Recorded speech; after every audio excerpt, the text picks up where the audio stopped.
Somos el grupo 8 y los integrantes son Aira León Mario Antonio, Barreto Bastes Yanela Luz, Mercado Mosquera Lady Fiorella, Ricla Guamán Pamela Lucía y Rosales Vilches Marjorie. Hablaremos sobre el ciclo ranking. Asimismo, daremos a conocer la definición, el ciclo ideal, el ciclo real, las pérdidas, las mejoras y las aplicaciones a la vida real del ciclo ranking. El ciclo ranking. El ciclo ranking opera como vapor y se utiliza en las centrales eléctricas y termoeléctricas, las cuales producen actualmente gran parte de la energía eléctrica en el mundo. ¿Te has preguntado cómo se puede transformar el calor en otro tipo de energía? Esto es gracias al ciclo ranking. ¿Y cómo funciona? El ciclo ranking está compuesto por 4 elementos principales: la caldera, la turbina, el condensador y la bomba. Además, funciona con un fluido que es generalmente agua. El fluido entra a la caldera, esta pasa a la turbina y se expande. El fluido sale de la turbina como mezcla de vapor y líquido. Esta mezcla entra al condensador, la cual transfiere calor del fluido a una fuente fría externa como un lago, un río o la atmósfera. Todo esto ocurre a presión constante. Luego, este fluido se dirige hacia una bomba que lo lleva a presión de operación de la caldera. A través de la adición de trabajo, el fluido aumenta su temperatura y así es que el líquido vuelve a la caldera.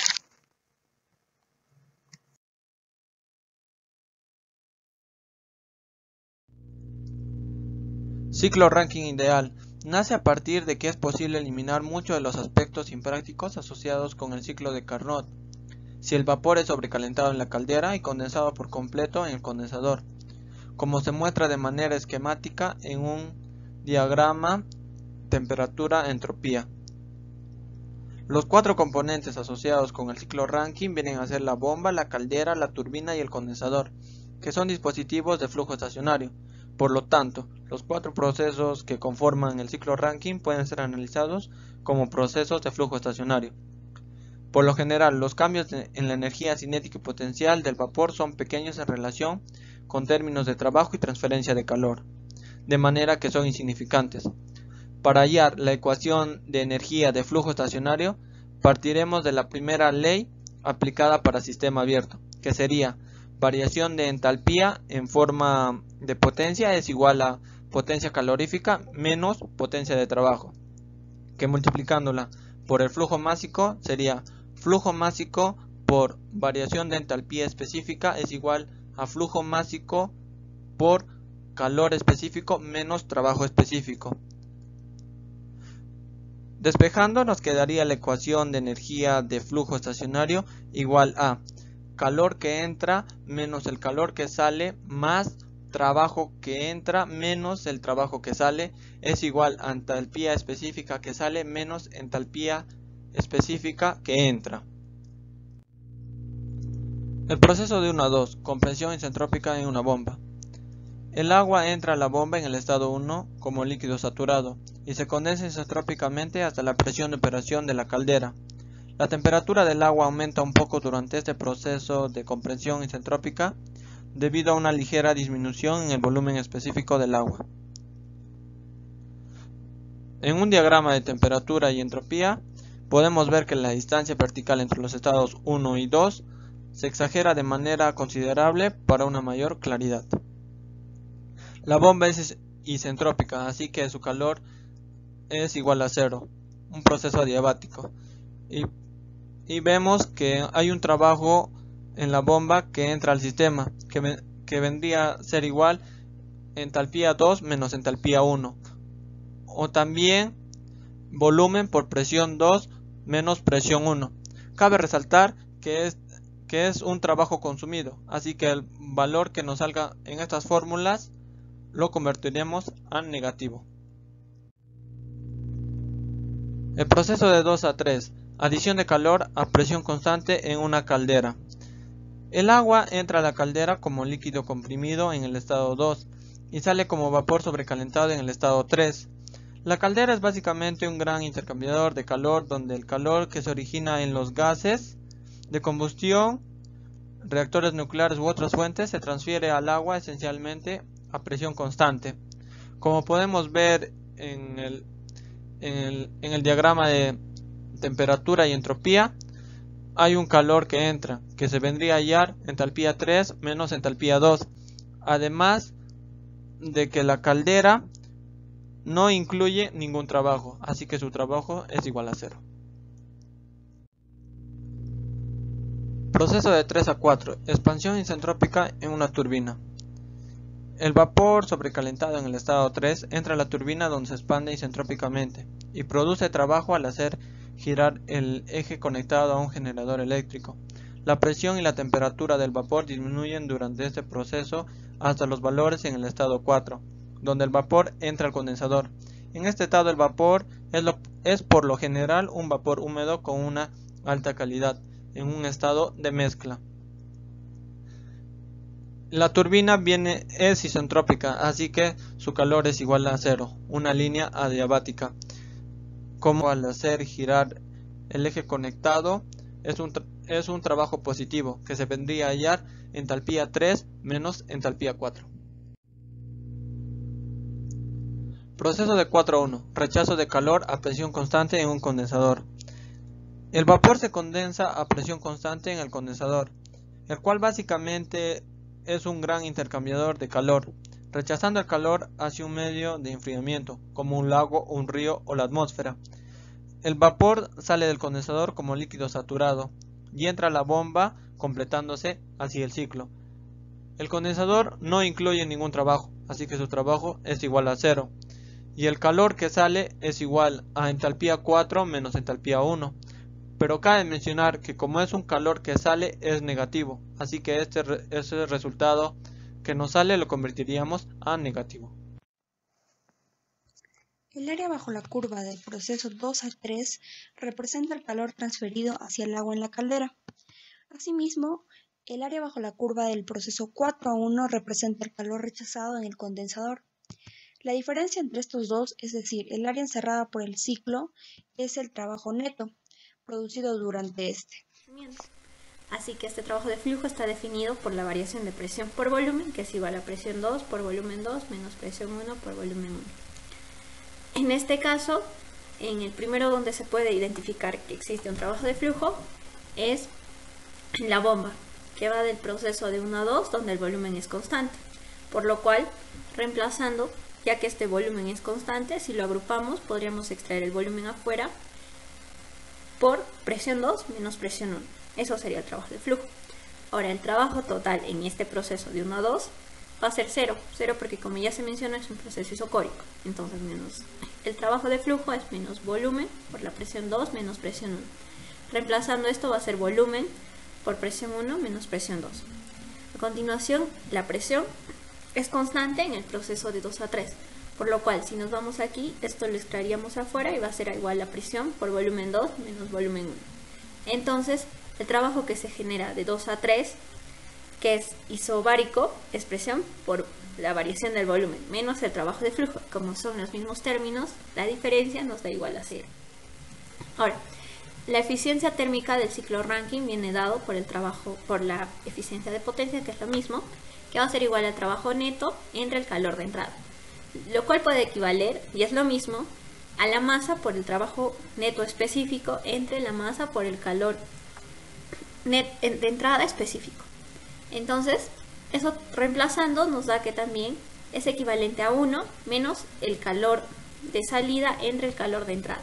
Es así que, como ya se determinó con anterioridad, el calor de salida le corresponde al condensador, por lo cual es equivalente a la diferencia de la entalpía 4 menos la entalpía específica de 1.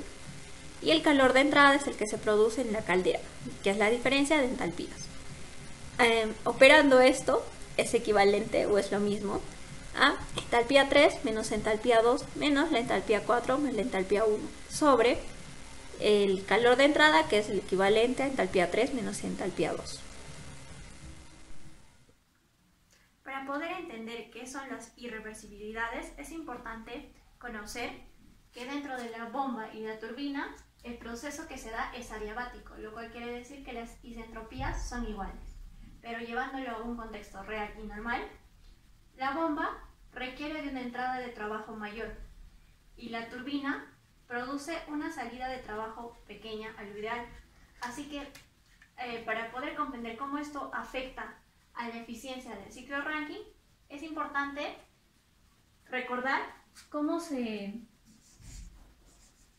obtenía el rendimiento del ciclo Rankine en condiciones ideales, para lo cual era el trabajo neto entre el calor de entrada. El trabajo neto es la suma de todos los trabajos que se producen a lo largo del ciclo. Y podemos conocer que solo hay trabajo en el proceso de 1 a 2 y proceso de 3 a 4.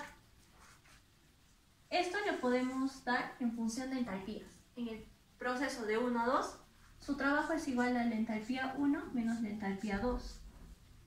Ahora, eso le vamos a sumar el trabajo que se produce de 3 a 4, que también viene dado en función de entalpías. Entalpía 3 menos entalpía 4. Y el trabajo que entra es el trabajo que entra a través de la caldera. Así que esa también se puede interpretar en función de la entalpía, que sería entalpía 3 menos entalpía 2. Ahora, para poder determinar nuestra eficiencia del ciclo Rankine en condiciones reales, lo podemos hacer a partir de las eficiencias isentrópicas, para lo cual hay dos, en este caso para la bomba y turbina. La eficiencia en la bomba isentrópica va a ser el dato menor entre el dato mayor, y ahí podemos entender en base a la explicación que la entrada de trabajo en una bomba en condiciones reales tiene que ser mayor, y la entrada de trabajo a la bomba en condiciones ideales es el menor. Así que el trabajo de la bomba en condiciones ideales es igual a entalpía 1 menos entalpía 2. Y el trabajo de la bomba en condiciones reales es entalpía 1 menos la entalpía 2'. Y ahora la eficiencia isentrópica para la turbina se da de la misma forma. En este caso, el dato mayor va a ser el trabajo de la turbina en condiciones ideales. Y el trabajo de la turbina en condiciones reales es menor. Así que el trabajo de la turbina en condiciones reales es la entalpía de 3 menos la entalpía de 4'. Y en condiciones ideales es la entalpía 3 menos la entalpía 4. Teniendo eso, ya podríamos conocer cómo es nuestro rendimiento en el ciclo Rankine real, para lo cual ya sabemos que es el trabajo neto entre el calor de entrada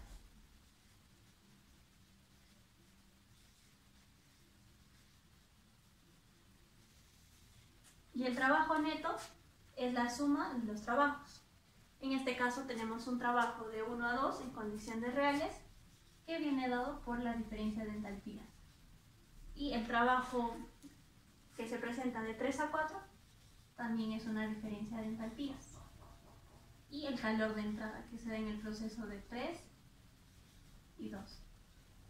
Y eso sería todo. En las pérdidas tenemos pérdidas de fricción y pérdidas de calor. En las pérdidas de fricción es donde la fricción y fluido ocasiona caídas y de presión en la caldera, el condensador y tuberías entre las diversas componentes. Para compensar las caídas en las presiones se requiere presiones más altas en el bombeo del agua.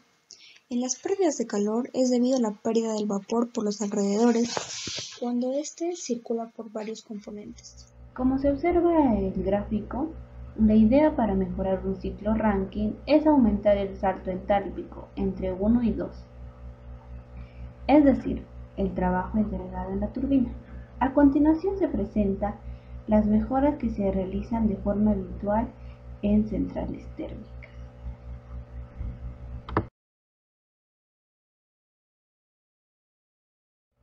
Primer punto, reducción de la presión del condensador. En este procedimiento se disminuye automáticamente la temperatura del condensador, otorgando un mayor trabajo a la turbina, con una disminución del calor rechazado. La desventaja es que la humedad del vapor empieza a aumentar, ocasionando una erosión. Segundo, aumentar la presión de la caldera para una temperatura fija. Al aumentar la presión, aumenta la temperatura, a la cual se añade calor aumentado al rendimiento de la turbina del ciclo. Una desventaja es que la humedad es excesiva que aparece.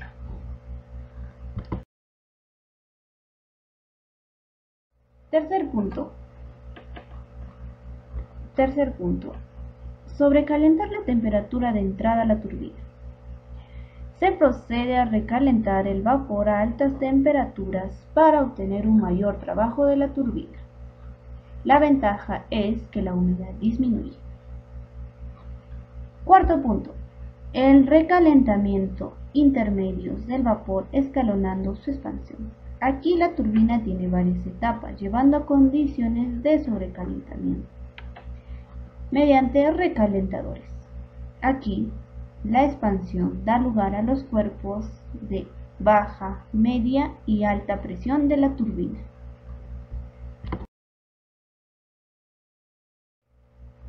Por último, se menciona realizar extracciones de vapor en la turbina calentando el agua de alimentación a la caldera. Aquí aumenta la entalpía. El número de extracciones no suele superar el 7, ya que no aplicaría una mejora de rendimiento considerable. Gracias. 5. Aplicación a la vida real. En este tipo de planta funciona con el principio del ciclo Rankine, el cual consiste en un ciclo de vapor. Primero se utiliza un combustible de llevado de petróleo como gas natural para mantener encendida la caldera industrial. Con esto, el fluido de trabajo comienza a calentarse y evaporarse.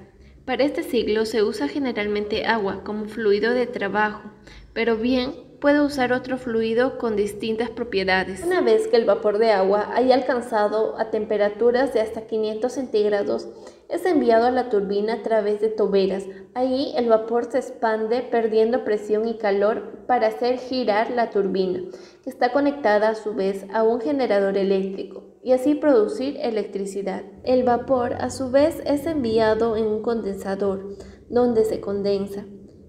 Pasa de estado gaseoso a líquido, para ser bombeado de nuevo a la caldera y repetir el ciclo. Algunos desafíos y consideraciones para construir una planta termoeléctrica son, por ejemplo, tener una caldera industrial capaz de soportar las altas temperaturas y presiones que se generan en el interior. De no ser así, las consecuencias podrían ser catastróficas. El vapor de agua saliente de la caldera debe ser lo más seco posible. Si existen partículas líquidas de agua o impurezas, al momento de chocar con la turbina, reducirá su vida útil.